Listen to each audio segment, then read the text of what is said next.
What's up, guys? Welcome back to the channel. Today we're going to be breaking down UFC Fight Night, Kamaru Usman versus Dricus Du Plessis and Dricus Du Plessis. This is the battle for Africa, guys. The Nigerian Nightmare, former champions.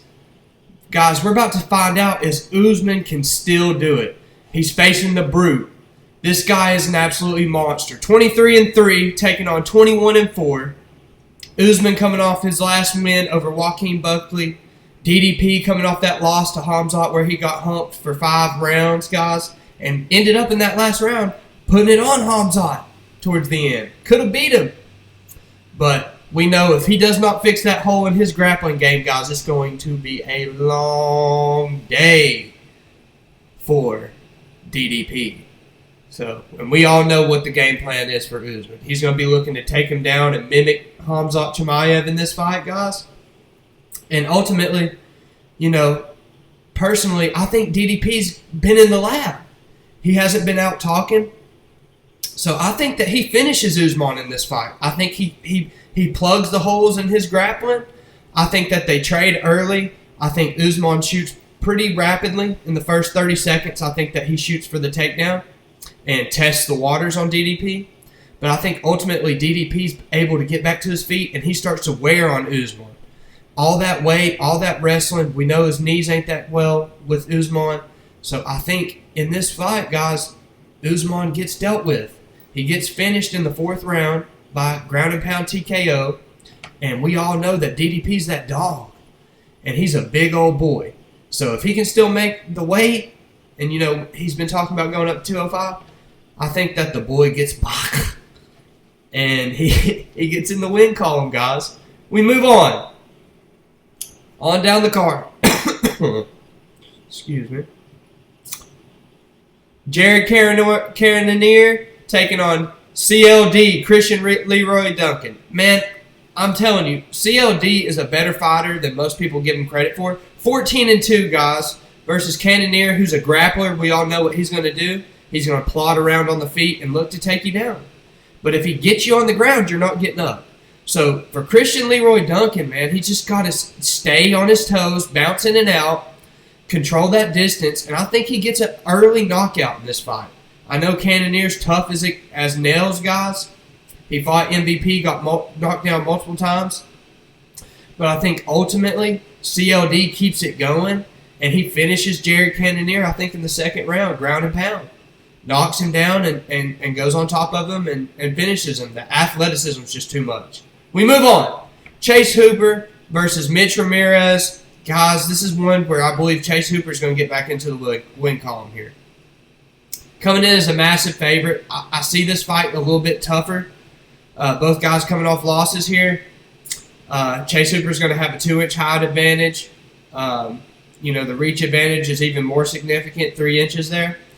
But the leg reach, who cares about that? So most of the wins for Chase Hooper do come by submission, guys. So I think that his key to this fight is obviously getting the takedown. The guy he's fighting don't like to take down much. He's a striker. So I believe that, the key to this one, I think Chase Hooper's going to get him down. I think he's going to get him down early and often. And I think in the 2nd round, he gets a rear naked choke here, guys. And we see Chase Hooper get back in the win column. We move on. Tabitha Ricci versus Fatima Klein, guys. This is going to be an absolutely banger of a fight. And Fatima's an absolute huge favorite. 500 favorite here. 9-1 facing 12-4. Tabitha's coming off her loss. Fatima's coming off a win. And Fatima is a knockout artist, guys. She's going to be looking to trade in the pocket. She's not looking to do much decisions. She's looking to get that performance bonus. And I can see in this fight, I think she defends the takedowns well. She's got a 50% takedown defense. So I think this fight ultimately plays out on the feet. And I just see her stinging Tabitha Ricci and eventually taking her to the ground and getting the TKO finish. This is going to be a TKO finish card here, guys. And I believe that Tabitha Ricci gets it done in the 3rd round. I think it's going to take a little bit of time to get Tabitha Ricci out there because she's a veteran. She's good. But ultimately, she gets it done. Fatima, I'm putting my money on her. We move on. Tommy McMillan, the upcoming star, guys, taking on Alberto Montes. And this is going to be a close fight here, guys. 12-1 taking on 10-0. This is going to be a breakout fight right here. He's going to have the height advantage. He's going to have the reach advantage. He's going to have to stay on the outside. He cannot let Alberto Montes get inside on him and just get into a brawl with this guy. He's a really stout fighter, and both guys are coming off wins. The significant strikes, we know that Tommy is the Machine Gun McMillan. Tommy Machine Gun McMillan, man. He's going to unload 9.87 strikes per minute, and that's what he does best. There's no doubt about it. And in this fight, the key to this is he's just going to have to put that pressure on Alberto Montes, and I believe he's able to get it done. I think this one goes to decision, and I think both guys beat the heck out of each other, but I think ultimately Tommy McMillan gets his hand raised in another war, guys. He gets another performance bonus, and he gets his hand raised. We move on to the prelims, guys. Austin Bashi versus Jose Miguel Delgado. The Mexican versus the American, guys. And my heart's going with Austin Bashi. I know that Delgado's a heck of a fighter, and we know that Austin Bashi is the underdog in this fight. But he's got the 14-1 record. He's had more fights. Both guys coming off a win. He is the shorter guy. He's going to have to really close that distance. The jab of Jose Delgado is going to be very important in this fight. But I believe if he can just get inside and get the grappling going. 7.81 takedowns versus 1.51 in this fight. So the American has to utilize that wrestling. And I believe he can do it. He gets the takedown. He ultimately grinds this one out to decision in the three-round fight. Banger. They trade on the feet early and often. He's getting touched up a little bit on the feet, but once he gets it to the ground, I believe he's really going to change the pace of this fight. And ultimately, Austin Bashi finishes the fight with his hand raised and itches out a split decision against Jose Miguel Delgado. We move on. John Paul Lebosani. Lesbianati.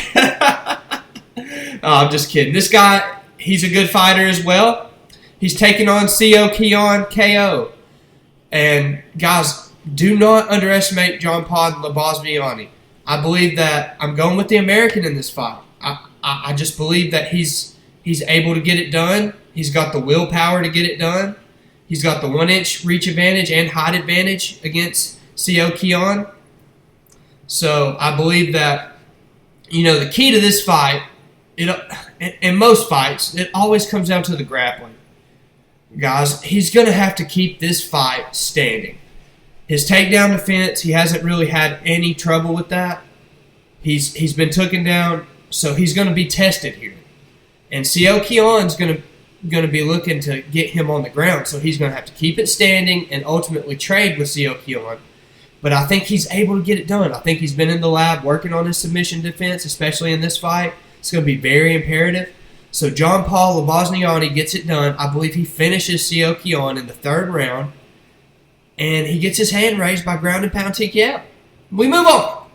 Levi Rodriguez Jr. doesn't even have a picture versus Felipe Franco. Guys, let's be honest. If you don't have a picture, UFC's not pushing you. I'm going with Felipe Franco here.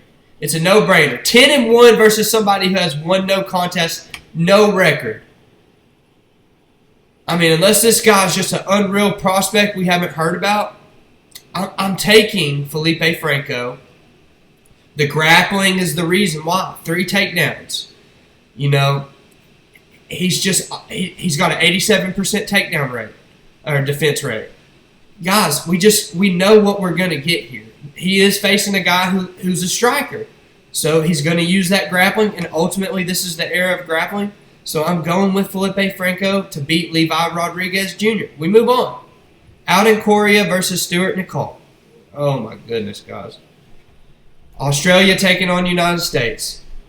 Aldin Aldin Coria is an upcoming prospect, guys, and they're just feeding him cans. Stewart Nicoll's coming off a loss. Aldin Coria is coming off a win. And let's just go ahead and admit this, guys. He's got the 1.5 inch reach advantage, 3 inches in height. He's the better striker. He's longer, taller, better frame for Aldin Coria. This is the breaking out party for him. This is his chance to come out here on the main stage. You know, he's got a better takedown accuracy, better takedown defense. I mean, he's just better in every category. I can't find one that this guy has any chance here. He absorbs more shots. His defense is worse. This is Aldin Coria's chance. Put your freaking house on Aldin Coria. I'm telling you right now, that's the fight to go. Aldin Coria gets it done by early KO. He's going to slime out Stewart Nicoll. We move on. We got RJ Harris versus Alvin Hodz.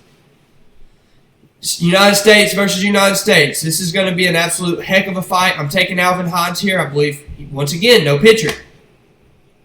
We know what the UFC is doing. They're pushing who they want to push. Albert Hodz, guys. After his win over Denise, in a banger of a fight, this guy's 7-1 in the heavyweight division. And we know what he's looking to do. We know what he's looking to do. So I'm taking Albert Hodz. Obviously, he's facing a can here. They're trying to push some more people up over here in the division, guys. There's no doubt about it. We move on. Gosh, this video is going to be freaking 15 minutes long. Last two fights. Let's bang these out.